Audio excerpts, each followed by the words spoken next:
তার এখনো ইউরোপে এখনো ট্রান্সফার উইন্ডো চলছে, আমরা জানি না অ্যাকচুয়ালি সূচিটা কেমন, বাট নভেম্বরে হামজা চৌধুরীকে পাওয়া যাবে। এই ব্যাপারে বাফুফে কতটা আশাবাদী যদি according to his transfer window? আচ্ছা, এখানে একটু বলি how does it work. I think that's important to know. First of all, FIFA উইন্ডোতে যে খেলাগুলি আছে সেই খেলাগুলিতে all the clubs are obligated to release their players. So FIFA window ভিতরে, if I'm not wrong, I think it's from 9th of November, if I'm not wrong correctly.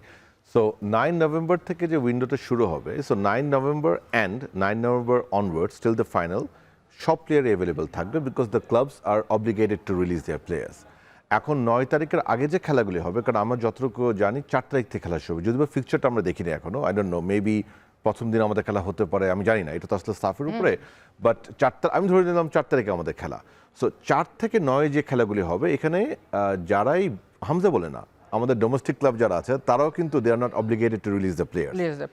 এখন তারা কি release করবে কি করবে না, সো এটার জন্য যেটা করতে হবে সেটা আমাদের প্রথমে ওয়েট করতে হবে হামজা কোন ক্লাবে যাচ্ছে। হামজা বলে না, সকল প্লেয়ারের জন্য আমাদের যদি 23 জনের যে কল অন হবে, 23 জনের সকল প্লেয়ার কোন ক্লাবে যাচ্ছে জানতে হবে।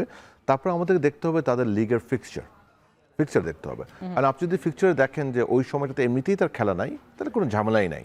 আবার যদি ফিক্সচারে ওই সময় খেলা থাকে, তাহলে the truth is the clubs are not obligated to release the players. তখন আমরা টিপিক্যালি যেটা হয় প্রতিটা উইন্ডোর আগে আমরা জানাই, বাট এই ক্ষেত্রে আমরা যেটা করব, the moment the club is finalised and the fixture is out, আমরা সাথে সাথে ফুটবল ফেডারেশন থেকে অফিসিয়ালি চিঠি দিয়ে দেবো তার ক্লাবকে, এটা অ্যাবসলিউটলি ক্লাবের সিদ্ধান্ত।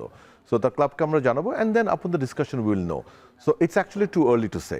এখানে আমি শঙ্কা বলে কোনো কিছু দেখছি না, বিকজ দিস ইজ প্র্যাকটিক্যালি, এটা আপনার শঙ্কারও কিছু নাই, আশারও কিছু নাই। বাস্তবতা হলো ফিফা উইন্ডোর বাইরে যদি আসতে হয়, তার ফিক্সচার এবং তার ক্লাবের উপর নির্ভর করবে। So let us see which club he joins ইনশাআল্লাহ, and let us see his fixture and not only his, সব প্লেয়ার, এমনি আমার ডোমেস্টিক প্লেয়ারও। সত্যি কথা, এখন কথা অফকোর্স বিএফএল আমরা সময়সূচিটা ওভাবেই করবো যেন এনাফ টাইম পায় ক্যাম্পের জন্য, বাট ক্লাবরা কিন্তু বাধ্য নয় ছাড় দেয়, ক্লাব যদি চাপ তার প্লেয়ার রাখতে পারে। So it's the reality, two early to say. I hope এই মাসে ইনশাআল্লাহ আপনার ক্লাব তো ফাইনাল হবে, এবং হোয়াট আই আন্ডারস্ট্যান্ড এই মাসের শেষে টপ লিগ সব শুরু হয়ে যাবে, তো তখন আমরা ফিক্সচারটা পেয়ে যাবো ইনশাআল্লাহ, দেন উইল নো ইনশাআল্লাহ।